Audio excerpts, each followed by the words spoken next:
ओम शांति। तो हमारे बीच में पधारे हैं आदरणीय राजयोगिनी शीलू दीदी जी। हम एक हाथ हिलाकर आपका स्वागत करते हैं, सत्कार करते हैं, अभिनंदन करते हैं। दीदी इस ज्ञान मार्ग पर बाल्यकाल से ही चले। आप मुंबई महानगरी से निकले ईश्वर के अनमोल रतन हैं। वहीं पर लौकिक अलौकिक दोनों पढ़ाई पढ़ते रहे। मुंबई में बाबा मम्मा का भी जाना होता था, तो वो भी आपको सौभाग्य मिला उनकी पालना लेने का, वहीं से मुंबई से ही। और फिर 69 में जिस वर्ष ब्रह्मा बाबा अव्यक्त हुए, उसी वर्ष आपने मुंबई यूनिवर्सिटी से बीएससी की पढ़ाई की एग्ज़ाम देकर आए थे, फाइनल ईयर की। और यहाँ पर मधुबन में आए, जो यहाँ पर कन्याओं की ट्रेनिंग चली, जो फर्स्ट ग्रुप था उसमें आपने पार्टिसिपेट किया। और कन्या से फिर राजयोगा टीचर के रूप में तैयार हुए।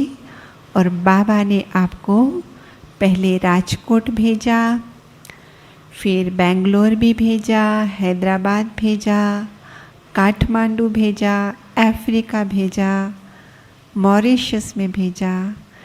मतलब जैसे ही आपने ट्रेनिंग ली, 69 से लेके 76 तक आपको बाबा ने देश और विदेश की सेवाओं के लिए निमित्त बनाया। आप अलग अलग स्थानों पर जाकर वहाँ बाबा का संदेश दिया सबको, और बाबा के सेवा केंद्र खोलने के भी निमित्त बने। लेकिन 1976 में, यूँ तो हर साल आप मधुबन आते रहे, लेकिन 1976 में जब आप आए तो आपको दादियों ने एक बहुत सुंदर लॉटरी दी। कौन सी लॉटरी होगी वो? मधुबन निवासी बनने की। तो 1976 में जब आप आए तो दादियों ने आपकी विशेषता को देखकर, आपकी योग्यताओं को देखकर, जिस प्रकार से यहाँ पर सेवाएं दिनों दिन बढ़ती जा रही थी और उसके लिए जो योग्यताएं चाहिए थी, वो सब आप में देखकर दादी ने आपको बहुत सुंदर ऑफर दिया। अब आप मधुबन निवासी बनकर देश विदेश की सेवा करेंगे। तो उस दिन से लेके आज दिन तक दीदी यही मधुबन हेडक्वार्टर में रहते हैं और यहीं से देश विदेश की सेवा कर रहे हैं। बाबा ने आपको बहुत सुंदर वरदान दिए हैं। हाँ, उनमें से 2 प्रमुख वरदान जिनका मैं जिक्र करना चाहूँगी कि आपकी वाणी पर माँ सरस्वती सदा विराजमान रहेंगी आपकी जीवा पर। और दूसरा, आप हर की पौड़ी की गंगा है कि जहाँ देश विदेश की सभी आत्माएं आकर ज्ञान स्नान करेंगी। इसके साथ साथ आप यहाँ रहकर भी देश का चक्कर भी लगाया, विदेश का चक्कर भी लगाया। 5 महाद्वीपों में जाकर 70 से भी अधिक देशों में बाबा का झंडा आत्माओं के दिलों में लहराया है। और वर्तमान में हम कहेंगे कि आप एजुकेशन विंग के वाइस चेयरपर्सन हैं, राजयोगा शिविर के डायरेक्टर हैं, जो लाइव ट्रांसमिशन में जो इंग्लिश बाबा की मुरली जब चलती है तो लाइव इंग्लिश ट्रांसलेशन भी आप करते हैं।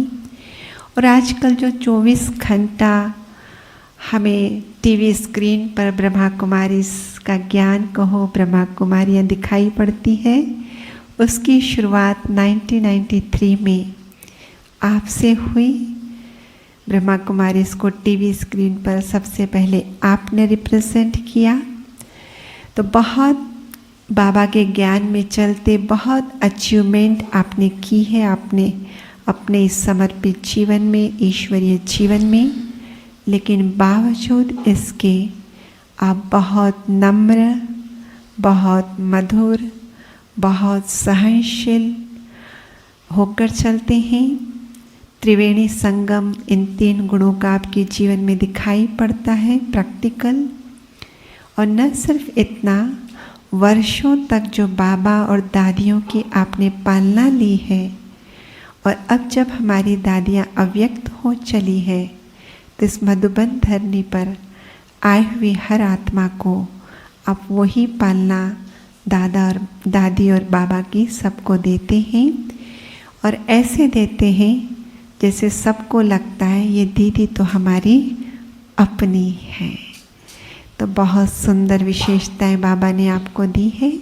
तो आज उनके अपने अनुभव के आधार से हम उनसे सुनेंगे कि संपन्नता का आधार जो पवित्रता है, उसे हमें प्रैक्टिकल लाइफ में कैसे धारण करना है।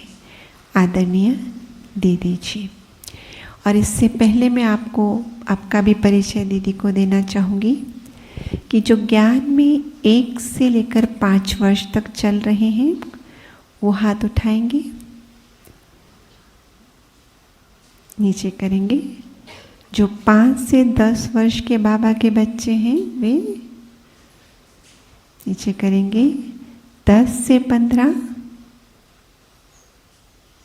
15 से 20, 20 से ऊपर। तो बाबा कहते हैं ना, यूनिवर्सिटी अनोखी है जहाँ बालक भी पढ़ता है और बूढ़ा भी पढ़ता है ना। तो पूरा मिक्स ग्रुप है। तो अभी हम सुनते हैं दीदी जी से। आप अपना परिचय भी दो। शरीर का नाम इंदिरा बहन है। 1987 में हमें ये ज्ञान मिला और 1998 में ये जीवन बाबा की सेवाओं के लिए समर्पित किया। और आरंभ में बाबा ने हमें सेवाओं का चांस ज्ञान सरोवर में दिया, जहाँ स्पार्क ऑफिस में हमने 5 साल तक सेवाएं दी। और उस दौरान बाबा ने इस आत्मा को मनोबल एवं मनसा सेवा नाम की जो पुस्तक है, जो लिटरेचर में सेल होती है, वो पुस्तक लिखने के निमित्त बनाया। और उसके बाद सेवा केंद्रों का भी अनुभव कराया। हम नागपुर से बिलोंग करते हैं, तो नागपुर में रहे कुछ समय सेवार्थ। फिर स्पार्क से जुड़े होने के कारण रमेश भाई उषा बहन से जुड़े हुए थे, तो गामदेवी सेवा केंद्र पर भी कुछ वर्ष रहे। और पिछले 10-12 वर्षों से वापस बाबा ने हमें हेडक्वार्टर में रहने का चांस दिया। तो हेडक्वार्टर में शीलू दीदी के साथ ग्लोबल ऑफिस में उनकी जो सेवाएं हैं उनमें सहयोगी बनकर अपनी सेवाएं देते हैं। ओम शांति। ओम शांति। ओम शांति। ओम शांति।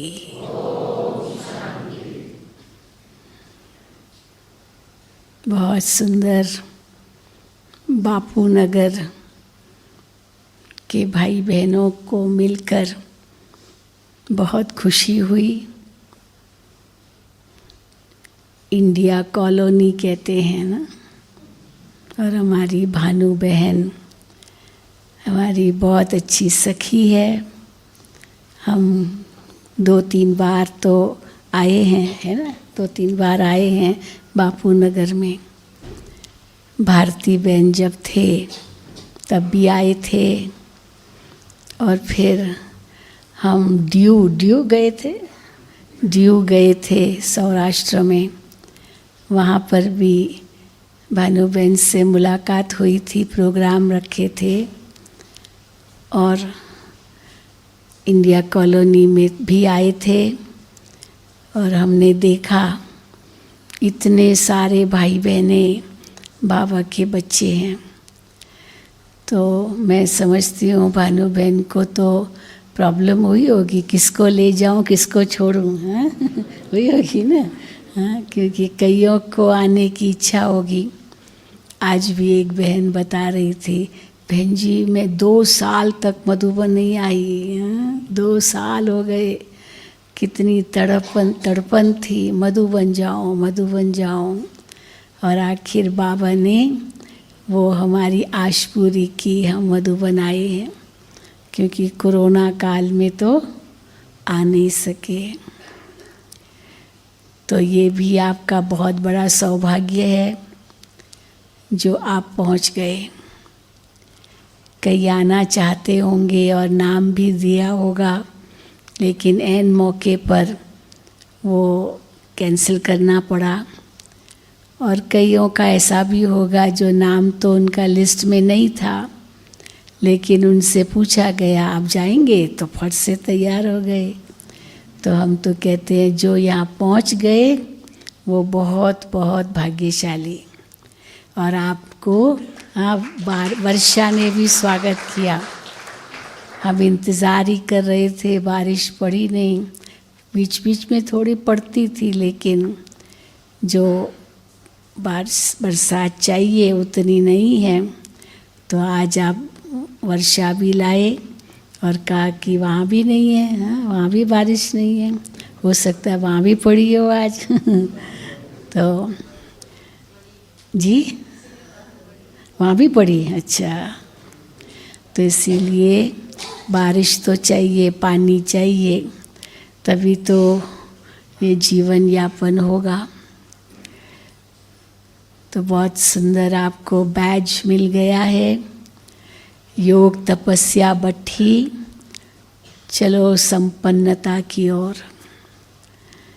क्योंकि अभी ड्रामा लगभग पूरा हो रहा है और बाबा बुला रहे हैं वतन में।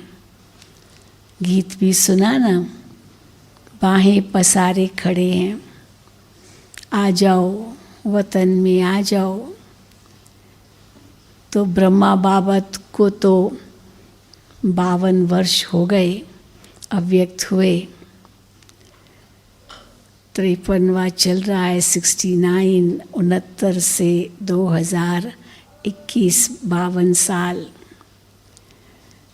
कब तक ब्रह्मा बाबा हम बच्चों का इंतज़ार करेंगे? अलौकिक जन्म शिव बाबा ने ब्रह्मा द्वारा हमें दिया, एडॉप्ट किया, हम ब्राह्मण बन गए, देवता बनने वाले हैं। लेकिन बीच में ब्राह्मण और देवता के बीच में हमें फरिश्ता बनना है। फरिश्ता बनने के लिए संपन्न बनना होगा, संपूर्ण बनना होगा। उसके पहले सब कर्म बंधनों से मुक्त होकर कर्मातीत बनना होगा। बाबा मम्मा, हमारी दादियाँ सब कर्मातीत बनकर संपन्नता की ओर बढ़े, बाप समान बन गए। अब हमें भी सकाश दे रहे हैं, शक्ति भर रहे हैं कि बाबा बच्चों का आह्वान कर रहे हैं। यहाँ तक बाबा कहते हैं कि प्रकृति भी पूछ रही है मैं कब तक इंतज़ार करूं।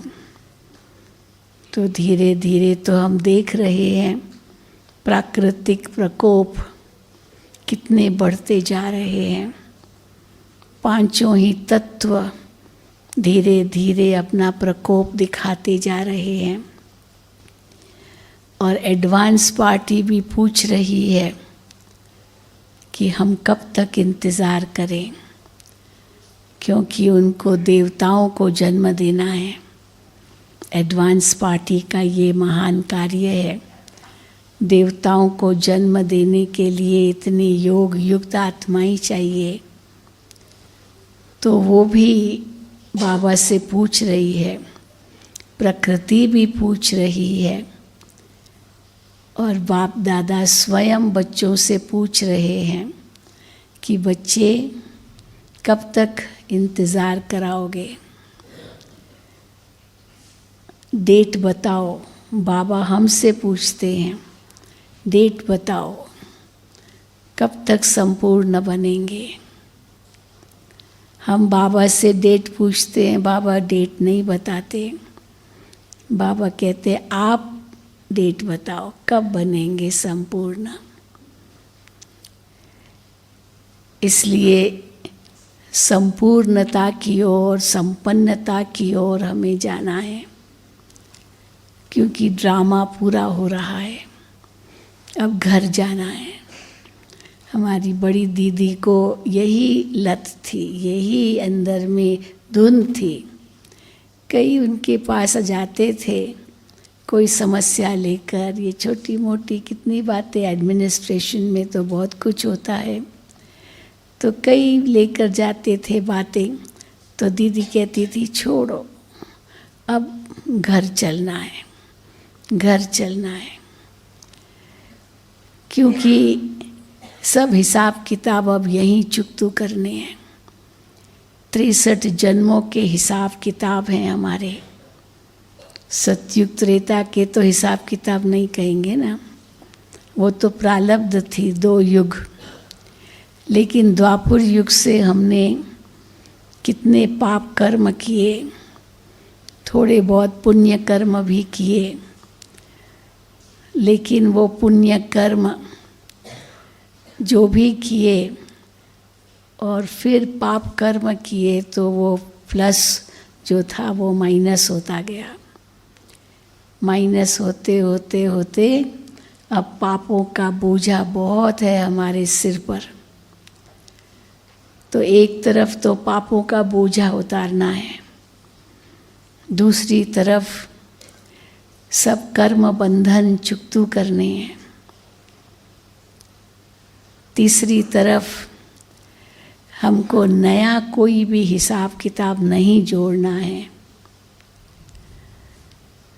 और चौथी तरफ सतयुग त्रेता के लिए पुण्य का खाता जमा करना है। अब बताइए कितना काम का है। जैसे किसी के सिर पर बहुत ऋण हो, उसके ऊपर कितनी बड़ी जिम्मेदारी होती है कि मुझे इतना कमाना है ताकि मैं ऋण भी चुकतू कर सकूं और फिर कुछ जमा भी कर सकूं। अब ये 63 जन्मों का ऋण है, तो वो चुकतू भी करना है और 21 जन्मों की कमाई करनी है। पूरा 84 जन्मों का हिसाब है और सब एक जन्म में करना है। तो कितनी मेहनत करनी पड़ेगी। और बाबा कहते हैं ऐसे संपन्न और संपूर्ण होकर जाओ जो सज़ा न खानी पड़े, धर्मराज के डंडे न खाने पड़े। क्योंकि जितने धर्मराज की सज़ाएं खाएंगे उतना पद कम हो जाएगा। इसलिए यहाँ ही हमें संपन्न भी बनना है, संपूर्ण भी बनना है। संपन्न और संपूर्ण दोनों का अर्थ क्या है? चंद्रमा के लिए कहेंगे पूर्णमासी पर वो संपन्न भी होता है तो संपूर्ण भी होता है। संपन्न माना प्रकाश में संपन्न, फुल, जैसे शरद पूर्णिमा एकदम फुल लाइट। और संपूर्ण माना आकार में संपूर्ण, पूरा गोलाकार। तो प्रकाश में संपन्न और गुणों में संपन्न और पवित्रता की कलाओं में संपूर्ण, जिसको हम देवताओं की महिमा में गाते हैं सर्व गुण संपन्न। तो सर्व गुणों में संपन्न श्री कृष्ण के समान, और 16 कला में संपूर्ण माना इतनी पवित्रता की कलाएं हो जो फुल मून, पूरा संपूर्ण संपन्न चंद्रमा बन जाएं। तो अब बाबा कहते तुम्हारी चढ़ती कला है। अब तक तो उतरती कला थी, क्योंकि देह अभिमान में थे। आज भी बाबा ने कहा आत्मा का तो ज्ञान था ही नहीं, शरीर ही सब कुछ करता है, यही समझते आए थे। अब हमको आत्मा का ज्ञान जब से मिला कि मैं तो एक आत्मा हूँ, ये शरीर तो मेरा एक चोला है, और हमने कितने चोले बदली किए हैं। 84 जन्म तो 84 चोले बदली किए हैं। हर एक जन्म का अपना अपना पोता मेल था, लेकिन अभी यह अंतिम जन्म है। तो इस अंतिम जन्म में हमें इतना कुछ करना है, तो उसके लिए हमने क्या तैयारी की है। अभी ही अगर शरीर छूट जाए तो पुरुषार्थ तो खत्म, आगे तो कुछ भी नहीं कर सकेंगे। इसलिए ये बठियाँ रखी है, ताकि इन बठियों में आप ऐसा पक जाएं, इतना निखार आ जाए, जैसे सोना अग्नि में पकता है तो सारी खाद निकल जाती है और सोना शुद्ध 24 कैरेट बन जाता है। तो इस भट्ठी में ऐसे पकना है जो सारी विकारों की खाद, कमियां, कमज़ोरियां, खामियां, विकृतियां, जो भी कहो ये नेगेटिव शब्द, ये सब ऐसे ख़त्म हो जाए जैसे कि कोई सपना था। क्योंकि ये सब जो भी पुराने संस्कार जो हमने द्वापुर से अपनाए, वो अपने संस्कार, ओरिजिनल संस्कार नहीं हैं। हमारे ओरिजिनल संस्कार तो वही है जो आत्मा के मूल गुण हैं। ज्ञान, पवित्रता, शांति, प्रेम, सुख, आनंद, शक्ति, ये 7 मूल गुण जो आत्मा के असली गुण हैं, यही मूल गुण हैं जिनसे ही फिर सारे दैवी गुण भी आएंगे। जैसे 7 रंगों में सब रंग समाये हुए हैं, और उस 7 रंगों को मिलाएं तो सफ़ेद हो जाता है। सफ़ेद से 7 रंग बनते हैं, और फिर उनमें मिश्रण करें तो कई रंग और बन जाते हैं, लेकिन मूल रूप से 7 रंग हैं। मूल रूप से 7 सुर हैं। मूल रूप से 7 दिन हैं। जीवन है तो 7 दिन का है। तो 7 का कितना महत्व है। और ये 7 मूल गुण वो इतनी शक्ति भर दे जो आत्मा संपन्न संपूर्ण बन जाए। और उसका मूल आधार बाबा कहते हैं पहले तो है ज्ञान। बाबा ने कल भी कहा बाकी दुनिया में जो कुछ भी है वो सब है फिलॉसफी। सत्य ज्ञान किसको कहा जाता है? जो केवल भगवान हमें देते हैं। बाकी तो अलग अलग दर्शन शास्त्री आए, अपने अपने दर्शन दिए, दर्शन सुनाए अपने अल्प अनुभव के आधार पर, लेकिन संपूर्ण ज्ञान ये तो भगवान ही दे सकता है। अपना और अपनी रचना का संपूर्ण ज्ञान भगवान के सिवा और कोई नहीं दे सकता है। और वो ज्ञान जब हमें मिल जाता है, हमें ये पता चल जाता है कि हम कितने पावन थे, हम कितने श्रेष्ठ थे। तो फिर से हमें वही बनना है, अभी नहीं है। हम गिरे, भ्रष्ट बने, कंगाल बने, पारस बुद्धि से पत्थर बुद्धि बन गए, पावन से पतित बन गए, श्रेष्ठाचारी से भ्रष्टाचारी बन गए। अब वापस उसी ओरिजिनल स्थिति पर आना है। तो कैसे आएंगे? चंद्रमा भी संपूर्णता का सफ़र करता है, पर कहाँ से वो प्रकाश लेता है? सूरज से, सूर्य से लेता है। तो हम भी ज्ञान सूर्य से इतना ज्ञान प्राप्त कर लें जो हम भी ऐसे संपूर्ण बन जाएं। तो ज्ञान का परिणाम क्या होता है? पवित्रता। पवित्रता ज्ञान की देन है। अगर पवित्रता नहीं है तो सचमुच ज्ञान भी नहीं है।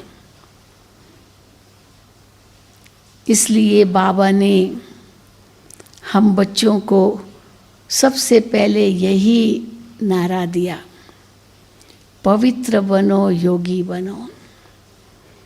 यज्ञ की शुरुआत ही इसी नारे से हुई। सब ने प्रतिज्ञा की कि हम पवित्र बनेंगे और योगी बनेंगे। हालांकि बाबा को बहुत विघ्नों का सामना करना पड़ा, बहुत विरोध हुआ, क्योंकि दुनिया वाले तो ये बातें समझते नहीं हैं। इसलिए तो कहते पवित्र कैसे रह सकते हैं, इम्पॉसिबल है, असंभव समझ लेते हैं। परंतु जिनको यह ईश्वरीय ज्ञान है, परमात्मा से सच्चा योग है, वो क्या कहते हैं? असंभव नहीं है। संभव तो है ही, लेकिन सहज है। केवल संभव नहीं है, परंतु सहज है। सहज है ना कि मुश्किल है? जो समझते मुश्किल है हाथ उठाएं, और जो समझते सहज है हाथ उठाएं। हाँ, ज़रूर। क्यों सहज है? क्योंकि भगवान हमारे साथ है। तो जहाँ स्वयं भगवान है वहाँ भाग्य भी है, और जहाँ भगवान और भाग्य है वहाँ सर्व प्राप्तियाँ हैं। सर्व प्राप्तियों में सर्व खजाने आ जाते हैं। ज्ञान, गुण, शक्तियाँ तो आ ही जाती है, लेकिन सब कुछ जिसको बाबा कहते हैं हेल्थ, वेल्थ, हैप्पीनेस, वो सब परछाई की तरह हमारे पीछे आती है। हम इच्छाओं के पीछे नहीं दौड़ते हैं। इच्छाएं परछाई की तरह है।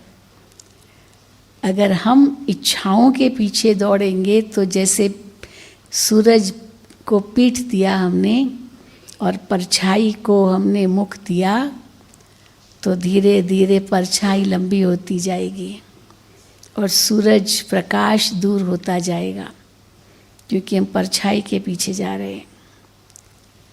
और परछाई को जैसे ही पीठ दी और प्रकाश की ओर गए, तो परछाई हमारे पीछे पीछे आएगी अपने आप।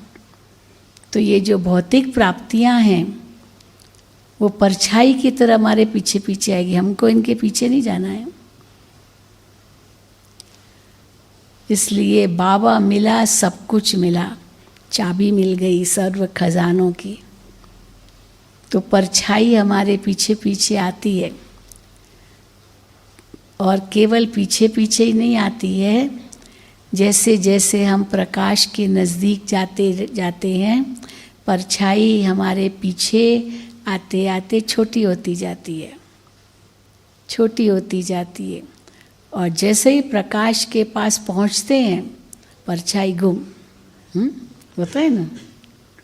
आप ये ऐसे आप देख सकते हो, आप रास्ते पर जा रहे हो, रात के समय स्ट्रीट लाइट जलती है, लैंप जलती ना स्ट्रीट लाइट, और आपने उस लाइट को पीठ दी तो आपकी परछाई सामने होगी।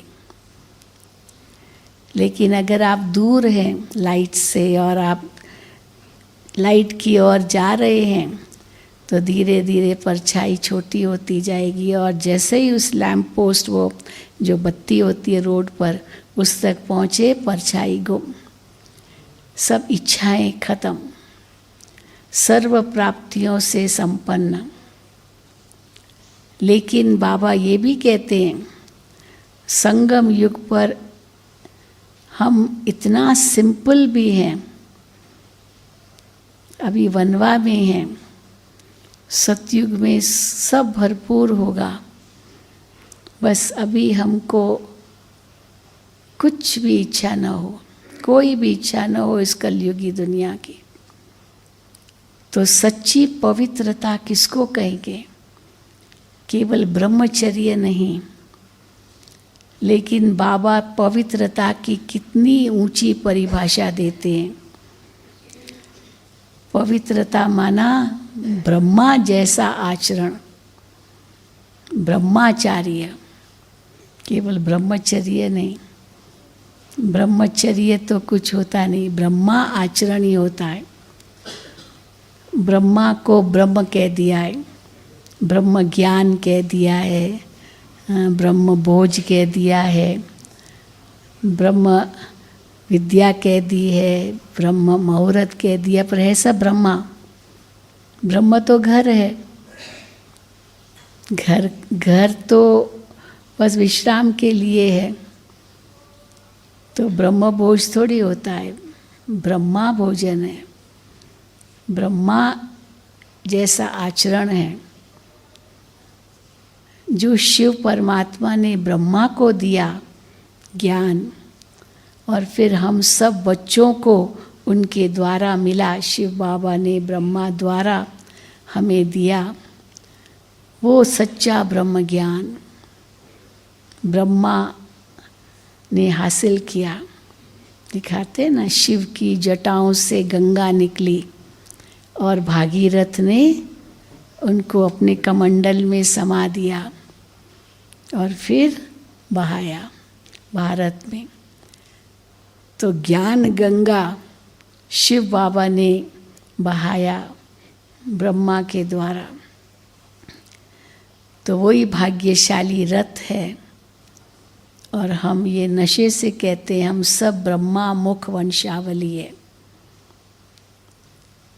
ब्रह्मा बाबा ने हमें संकल्प से पैदा किया है, मुख से पैदा किया है। बाबा साकार में बच्चों का आह्वान करते थे। बाबा कहते थे बहुत बच्चे आएंगे, बहुत बच्चे आएंगे। और बाबा इतना वर्णन करते थे, माउंट आबू से आबू रोड तक क्यों लग जाएगी, बहुत बच्चे आएंगे, विदेशों में भी तुम बच्चे जाएंगे। क्योंकि बाबा के समय तो कुछ भी नहीं था, बहुत सिंपल छोटा सा सब कुछ था। विदेशों से जब भारत में आएंगे विदेश के बच्चे, तो वो भारत के कुंभकर्णों को जगाएंगे। तो हम देख रहे हैं कैसे 140 देशों में बाबा के सेवा केंद्र हैं। ये ब्रह्मा की शक्ति है, उनकी तपस्या है। शिव बाबा तो है ही है, लेकिन ब्रह्मा की तपस्या कम नहीं है। और हम वो नशे से कहते हैं कि ब्रह्मा हमारा लौकिक पिता है, अलौकिक पिता है। शिव बाबा तो पारलौकिक पिता है ही है, लेकिन ब्रह्मा हमारा अलौकिक डायरेक्ट पिता है। कई कहते हैं ना, आप लोगों ने इनका फोटो क्यों रखा है? आप लोग तो कहते हम तो शिव को मानते हैं, तो इनका फोटो क्यों रखा है? तो हम कहते ये हमारा अलौकिक पिता है। ये थोड़ी कहते हमको याद करो, याद तो शिव बाबा को करना है, लेकिन इनके द्वारा हमें ज्ञान मिला, हम इनको कैसे भूल सकते हैं? इन जैसा हमें बनना है, इनको फॉलो करना है। और कितना जल्दी ब्रह्मा बाबा संपूर्ण बने। शिव बाबा ने जो कहा, एक सेकंड भी कुछ सोचा नहीं, कि अगर मैं ये करूँगा तो मेरे परिवार का क्या होगा, हाँ मेरे बच्चों का क्या होगा, मेरे धंधे का क्या होगा, मेरा क्या होगा। हाँ सोचा बाबा ने, बस एक बीज रोप दिया अपने तन मन धन का। राज या वट वृक्ष जो हम देख रहे हैं, इतना बड़ा यज्ञ भगवान का चल रहा है, इसका फाउंडेशन है पवित्रता। कई कहते हैं आप लोगों का ज्ञान तो बहुत ऊंचा है, लेकिन इतने थोड़े क्यों आते हैं आपके पास? वहाँ तो औरों के शिष्य तो लाखों में होते हैं, आपके पास इतने थोड़े क्यों आते हैं? तो हम कहते हैं सौदा वैसे सस्ता है लेकिन बहुत कीमती है। ऐसा सौदा कोई विरला व्यापारी करे। हीरों के दुकान में कितने जाएंगे ग्राहक? हाँ कितने जाएंगे? और सब्जी मंडी में है ना अंतर। तो ये तो सच्चे ज्ञान रत्न हमें मिल रहे हैं। तो इसीलिए भगवान को क्वालिटी चाहिए, क्वांटिटी नहीं चाहिए, भीड़ भड़ाका नहीं चाहिए। वो बच्चे चाहिए जो सचमुच इस ज्ञान को समझते हो, धारण करते हो, अपने जीवन में उसका आचरण करते हो और परमात्मा की आज्ञाओं पर चलते हो, जिसमें सबसे मुख्य आज्ञा है पवित्रता की, क्योंकि उससे ही सतयुग आएगा, उससे ही नई दुनिया आएगी, उससे ही स्वर्ग इस संसार में आएगा, उससे ही हम देवता बनेंगे। और पवित्रता की बाबा जो व्याख्या करते हैं वो कितनी ऊंची है। भले साकार में बाबा हमें कहते थे बच्चे कर्म में कोई भी विकार न हो, चलो मनसा में आता है कोई बात नहीं, पर कर्म में ना आए, क्योंकि उसे विकर्म बनेगा। क्योंकि कोई भी विकारों द्वारा कर्म, वो विकर्म बनेगा। विकर्म कैसे बनता है, पाप कैसे बनता है? कोई भी विकार के वश कर्म, केवल काम विकार नहीं, काम विकार तो है ही है, वो तो बाबा ने का काम चिता है। क्रोध को चिता नहीं कहा, लोभ को चिता नहीं कहा, मोह को चिता नहीं कहा, लेकिन काम को चिता के रूप में बाबा ने कहा। क्योंकि चिता जो होती है ना, वो तो मुर्दे को जलाती है, तो इतनी अग्नि भड़कनी चाहिए तब तो वो डेड बॉडी जलेगा ना। ऐसे ही थोड़ी अग्नि होगी तो डेड बॉडी थोड़ी जल सकेगा। तो बहुत ज़्यादा तेज अग्नि चाहिए, और काम की अग्नि तो वो चिता के समान है, बहुत तेज अग्नि है, उससे आत्मा जल जाती है। इसीलिए बाबा काम विकार पर जोर देते हैं। परंतु सभी विकार, किसी भी विकार के वश है तो वो विकर्म तो बनेगा ही। इसलिए बाबा कहते हैं कर्म में तो आना ही नहीं है, अपने इंद्रियों को कंट्रोल करना है, परंतु संकल्प में भी नहीं आ रहे। संकल्प में आएगा तो फिर वाणी में आएगा, कर्म में आएगा। कितने बाबा कहते सूक्ष्म सूक्ष्म बातें हैं इस काम विकार की। केवल काम विकार वो मोटा रूप नहीं। बाबा कई बार फैमिलियरिटी की बात करते हैं। उस दिन बाबा ने मुरली में कहा बहन बहन के साथ फैमिलियरिटी, नाम रूप में फंसना। फैमिलियरिटी माना नाम रूप में फंसना। भले वो जैसे दिखाते हैं, लैला मजनू की मिसाल देते हैं, वो आशिक माशिक थे, विकार के लिए नहीं थे, विकार का आकर्षण नहीं था, लेकिन बस देखते रहे उनको, और कुछ नहीं। परंतु है तो नाम रूप की बीमारी ना, उनके बिना खाना अच्छा नहीं लगेगा, उनके बिना नींद नहीं आएगी, उनके बिना कोई आराम नहीं आएगा, तड़पेंगे। ये नाम रूप की बीमारी, भले विकार की बात नहीं है। बाबा कहते हैं वो भी काम का हल्का नशा है। और यहाँ तक बाबा हमें कहते हैं स्वप्न में भी ना आए, क्योंकि संकल्प तो फिर भी हमारे वश में है। हमें कोई मन में संकल्प नहीं उठाना है। हम पता है कि ये संकल्प आ रहा, हम उसको रोक सकते हैं नहीं। हाँ, बाबा कहते हैं नॉट और डॉट, ये दो बात शब्द बाबा यूज़ करते हैं। नहीं, नॉट NOT और डॉट DOT, डॉट माना बिंदु लगा दो, न्यारे हो जाओ।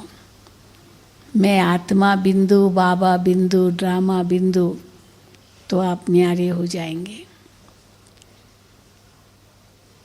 तो चलो संकल्प में तो नहीं, लेकिन स्वप्न में भी नहीं। स्वप्न हमारे वश में नहीं होता है, लेकिन स्वप्न क्या है? हमारे ही संस्कारों का ही प्रतिबिंब है। अगर स्वप्न हमको बुरे आते हैं, इसका मतलब अभी तक संस्कार शुद्ध नहीं हुए हैं, नहीं हुए हैं। और संस्कार अभी तक शुद्ध नहीं हुए हैं, माना हम अभी तक देही अभिमानी नहीं बने हैं। इसीलिए बाबा की हर मुरली में बाबा कितना जोर देते, बच्चे देही अभिमानी बनो, बच्चे देही अभिमानी बनो।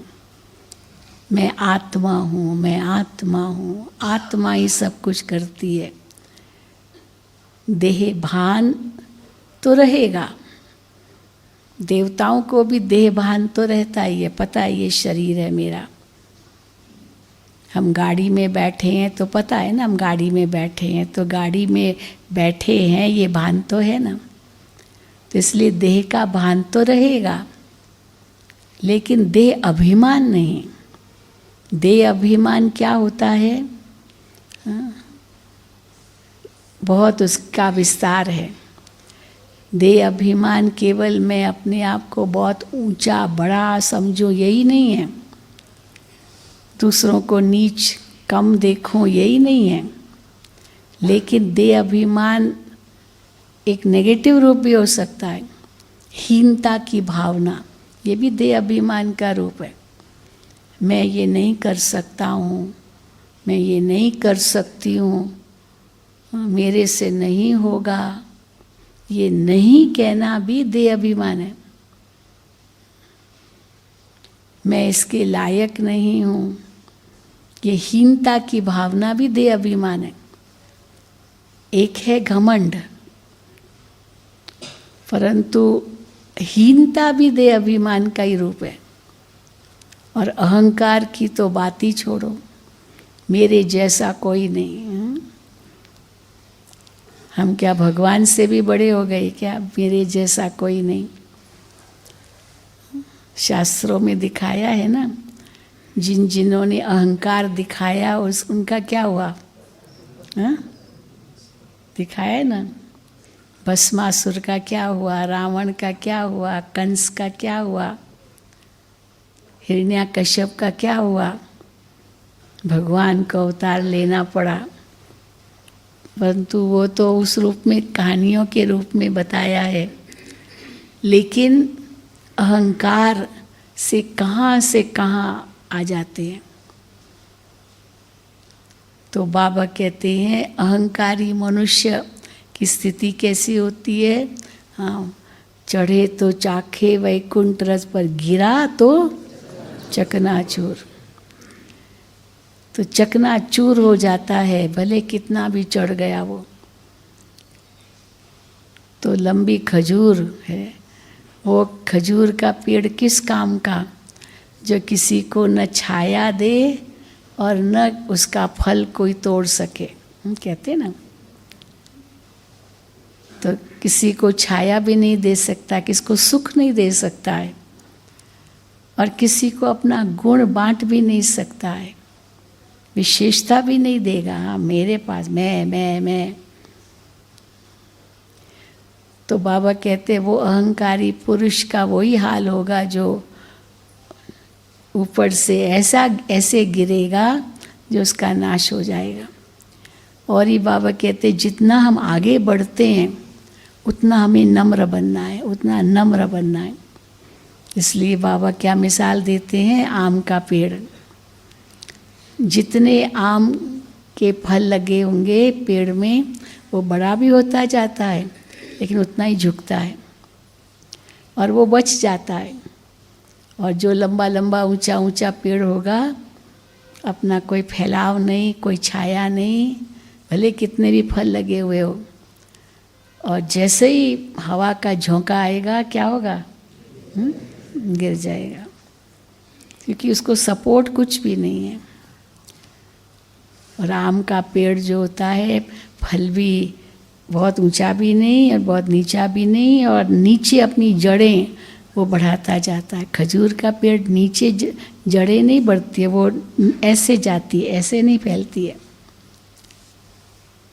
लेकिन वो जल्दी उखड़ सकती है। तो इसीलिए बाबा हम बच्चों को कहते हैं ये सारे विकार ये हमारे पाप बनाते।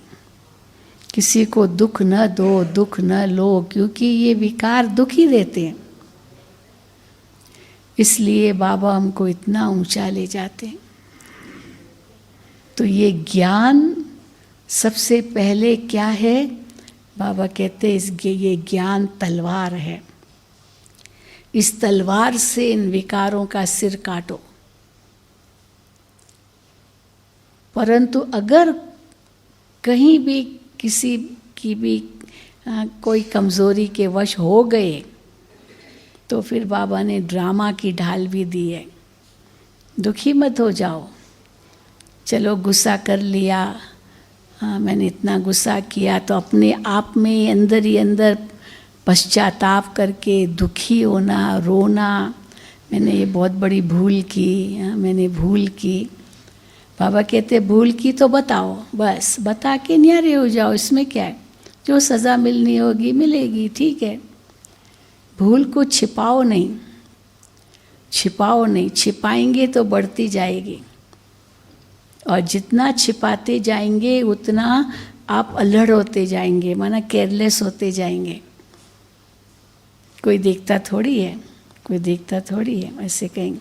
और एक दिन केयरलेस हो गए ना, माना अलबेले हो गए, और फिर एक दिन पता चल गया, क्योंकि अलबेले हो गए, इसको पता नहीं चलेगा।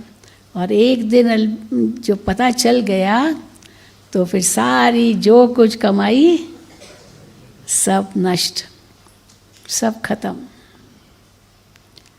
तो इसीलिए बाबा कहते कोई भूल हुई तो बताओ, और कोई अच्छा काम किया ना, बढ़िया काम, समाज सेवा, कोई भी बाबा का कार्य या समाज के लिए भी, तो वर्णन करने की ज़रूरत ही नहीं है। वो बाबा जाने, बाबा अपने आप उसका भाग्य देगा। नेकी कर दरिया में डाल, कहते ना, नेकी कर दरिया में डाल, उसको भूल जाओ।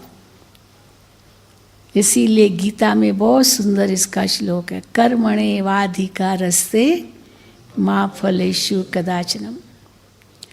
कर्म पर पूरा अधिकार रखो, लेकिन फल की चिंता मत करो।